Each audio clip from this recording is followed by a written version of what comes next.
एक समय की बात है। एक गांव में धनी सेठ नाम का सेठ रहता था। उसकी एक शानदार दुकान थी। अपनी दुकान के लिए माल खरीदने ढेर सारा धन अपनी पोटली में लिए धनी सेठ गांव से शहर गए। वे रात के समय शहर पहुंचे। उसी रात शहर में दो डाकू बैंक लूट कर भाग रहे थे और उनका पीछा पुलिस कर रही थी। इधर धनीसेठ अपनी धन की पोटली लिए अपने विश्राम स्थल जा ही रहे थे कि वह चोरों से टकरा गए। एक चोर तो भाग गया पर दूसरा चोर उन्हीं के साथ वहां गिर पड़ा। तभी पुलिस आ गई और जेलर ने उन दोनों को चोर समझकर पकड़ लिया, साथ ही उनके थैले को चोरी का माल बताकर जब्त कर लिया। फिर उन्हें जेल में डाल दिया। जेल में धनी सेठ ने चोर से कहा, मैं तो यहाँ तुम्हारे कारण चोरी की सजा काट रहा हूँ, जबकि मैंने कुछ करा भी नहीं।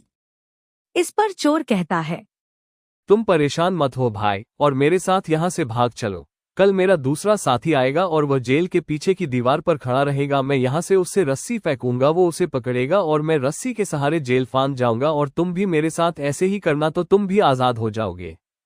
अगली रात धनी सेठ और चोर उस ऊंची दीवार के पास खड़े थे। चोर ने अपनी कमर से बंधी एक मजबूत रस्सी निकाली और उसे खोलकर उसका एक सिर दीवार के पार अपने दूसरे चोर साथी को पकड़ने के लिए फेंक दिया और डोरी का दूसरा सिरा जाचोर ने पास के एक खंबे से बांध दिया। चोर ने रस्सी का सिरा पकड़कर खींचा तो रस्सी तन गई। अब चोर धनीसेठ से बोला, जब मैं रस्सी के सहारे दीवार पर चढ़ जाऊं तब तुम भी इसी रस्सी के सहारे दीवार पर चढ़कर बाहर आ जाना।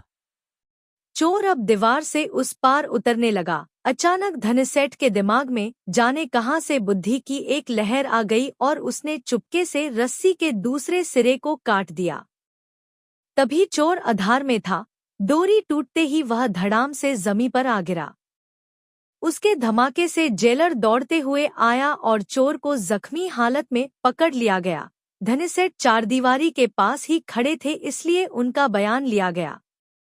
सेठ जी बोले, मैं एक ईमानदार आदमी हूँ तथा बेकसूर जेल में पहुँचा दिया गया हूँ। इसके बावजूद कानून के प्रति मेरी भावनाएं हैं। मैंने बैंक नहीं लूटा था, वो इसने और इसके साथी ने चोरी की थी।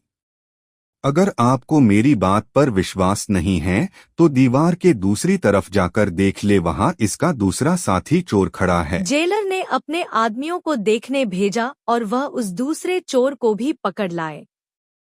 जेलर ने सेठ जी का बयान सुना और बहुत प्रभावित हुआ। उसी समय उसने कहा, सेठ जी जैसे महान ईमानदार पुरुष को इस तरह जेल में रखना उचित नहीं, इन्हें छोड़ दिया जाए।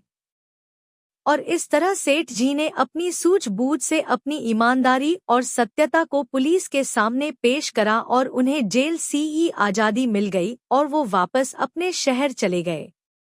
दोस्तों, यह सब किस्मत के खेल हैं। परमात्मा चाहे तो कुछ भी हो सकता है। बिल्कुल ऐसा ही चमत्कार सेठ जी के साथ हुआ। अब उन्हें विश्वास हो गया कि यदि अपनी मूर्खता छोड़कर इंसान जरा भी बुद्धि से कार्य करे तो वह अपने सारे कष्ट दूर कर सकता है।